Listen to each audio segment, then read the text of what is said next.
এই শাড়িটা তো আমি কোথাও দেখেছি। এটা তো ডিজাইনার পিস মনে হচ্ছে। ডিজাইনার কোথা থেকে আনবে এই ভিখারি?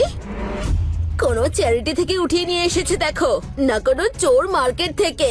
হ্যাঁ মা, অন্তত ওর ছেঁড়া পুরনো ওই অরিজিনাল গুলোর থেকে অনেক বেটার। যারা, আমার নাতি আরফ কোথায়? আমি ওকে বার্থডে উইশ করতে চাই। নাতি? কোন অধিকারে তুমি ওকে নাতি বলছো? ঠাকুমা তুমি ওর? নিজেকে আয়নায় কখনো দেখেছো? সত্যিই বার্থডে উইশ করতে এসেছি আমার নাতিকে, আর ওর জন্য গিফটও এনেছি আমি। এই যে, এই দেখো। এটা তো আম্বানি জুয়েলার্স এর মনে হচ্ছে। কোনো ফালতু জায়গা থেকে তুলে এনে এই নকল জিনিসটা দামি বক্সে রেখে দিয়েছে। না মা, এটা একদম আসল। মিথ্যেবাদী চোর একটা। খুব বেশি হলে এতে সোনার জল করা আছে। আম্বানির অরিজিনাল 5 লাখ টাকা দাম হয়, জানো সেসব তুমি? এক্স্যাক্টলি। নিজেকে বিক্রি করেও না তাও এটা কিনতে পারবে না। সত্যি করে বলো তো, কোথা থেকে চুরি করেছো? না জানি কোন নোংরা জায়গা থেকে তুলে এনেছে এসব। আমার নাতিটার আবার ইনফেকশন না হয়ে যায়। মা, তুমি ঠিক আছো তো? ঠিক আছে। ড্রামা করো না, এতটাও লাগেনি তোমার। মা ছেলে মিলে এমন ড্রামা করে যেন কুকু টিভির মাইক্রো ড্রামার হিরো হিরোইনেরা। মা, ওদের থেকে দূরে থাকো, ওদের দেখে আমার বমি পায়। ম্যাম, ম্যাম আপনার জন্য আম্বানি স্যার স্পেশাল ফুড পাঠিয়েছেন।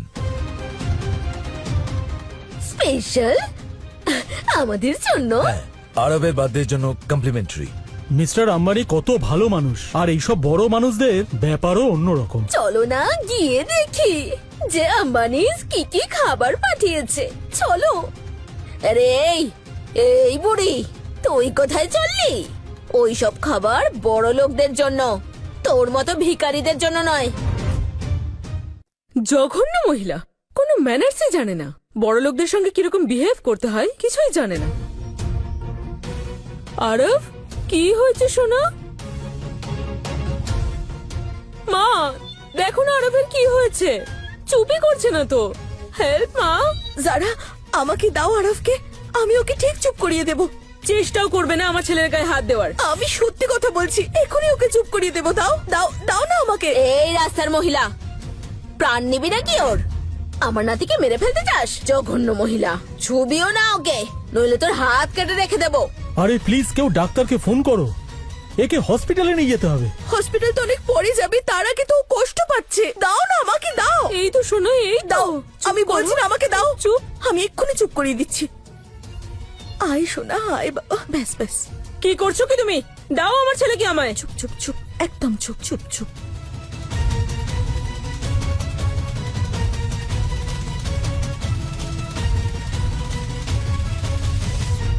এইসব তোমার জন্য হচ্ছে, তুমি অশুভ আমাদের ফ্যামিলির জন্য। চলে যাও এখান থেকে তোমার এই পোড়া মুখ নিয়ে। কি বলছো তুমি যারা? মায়ের জন্য আরব চুপ করেছে? খুব ভালোবাসা জেগেছে নিজের মায়ের উপর। ঈশান, তুমি চুজ করো, তোমার মা নাকি আমি। যারা, এটা তুমি কি বলছো? আমি তোমার মায়ের মতো, আমরা একই পরিবারের। পরিবার? পরিবার শব্দটা তোর মুখে মানায় না, শুনায় না।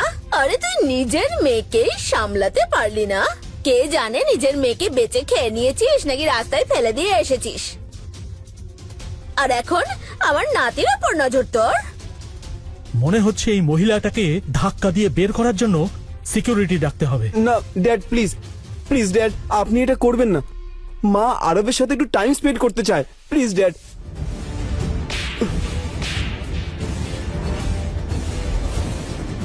চুপ করো, তোমার সাহস হয় কি করে আমাদের মাঝে কথা বলার? তুমি ঈশানকে কেন মারলে? যা বলার আমাকে বলো।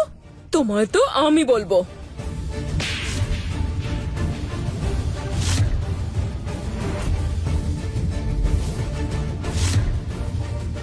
এটা কি করলে তুমি? আমি আমি তোমার মা হই। মা আর তুমি? হাত সামলে।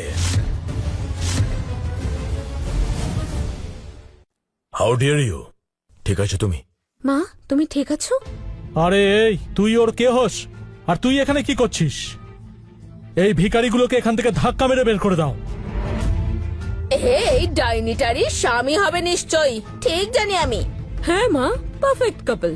এই ভিখারিনীর এই ভিখারির স্বামী। আমাদের কাজের লোকের থেকেও লো স্ট্যান্ডার্ড এদের। হ্যাঁ, উনি আমার স্বামী, একজন ইন্স্যুরেন্স এজেন্ট। উপার্জন করে নিজের খরচা চালান, কারোর সামনে হাত পাতেন না। আরে তোমাদের তো ভাবনা চিন্তাই নিচ্ছু। তোমাদের মধ্যে আর আমাদের মধ্যে স্ট্যান্ডার্ডের পার্থক্যটা দেখেছো? আমাদের ঘাম থেকেও তো পারফিউমের গন্ধ বেরোয়। জানো তোমরা একে? ও হলো বিজয়, রায়জাদা গ্রুপের ভিপি। তোমাদের 7 জন্ম কেটে গেলেও না, তাও আমাদের সমসাময়িক হতে পারবে না তোমরা। একটা সিম্পল অফার, আমার কাছে ক্ষমা চাও, আমি ক্ষমা করে দেবো। আমি সব ভুলে যাব, না হলে তোমরা আমার রাগ এখনো দেখোনি। তুমি চাও যে সুনায়না তোমার কাছে ক্ষমা চাক? আমি তোর সাথে কথা বলছি না, তুই তোর মুখ বন্ধ রাখ। রাস্তার ভিখারি একটা। মা প্লিজ ক্ষমা চেয়ে নাও, সিন ক্রিয়েট করে কোনো লাভ নেই। তাড়াতাড়ি করো, আমাদের কাছে অত সময় নেই। যদি আমার অজ্ঞানে যদি আমার দ্বারা কোনো ভুল হয়ে থাকে, তার জন্য ক্ষমা চাইছি। না সুনায়না, ওদের মতো লোকেদের সামনে তোমার ক্ষমা চাওয়ার কোনো প্রয়োজন নেই। এই সমস্ত লোকেরা তোমার কোনো রেসপেক্ট ডিজার্ভ করে না। খুব অহংকার না রে তোর? সিকিউরিটি, এমন মার পড়বে না, তোর সব অহংকার বেরিয়ে যাবে। প্লিজ ড্যাড, এদেরকে ছেড়ে দিন প্লিজ। আমি ওদের হয়ে ক্ষমা চেয়ে নিচ্ছি, please dad please. It's too late Ishaan. এখন তো আমার সামনে কুকুরের মতো ক্ষমা চাইতে হবে। যতক্ষণ না তোর মা হাঁটুতে বসে আমার জুতো চেটে ক্ষমা না চায়, ততক্ষণ আমি কিন্তু ক্ষমা করব না।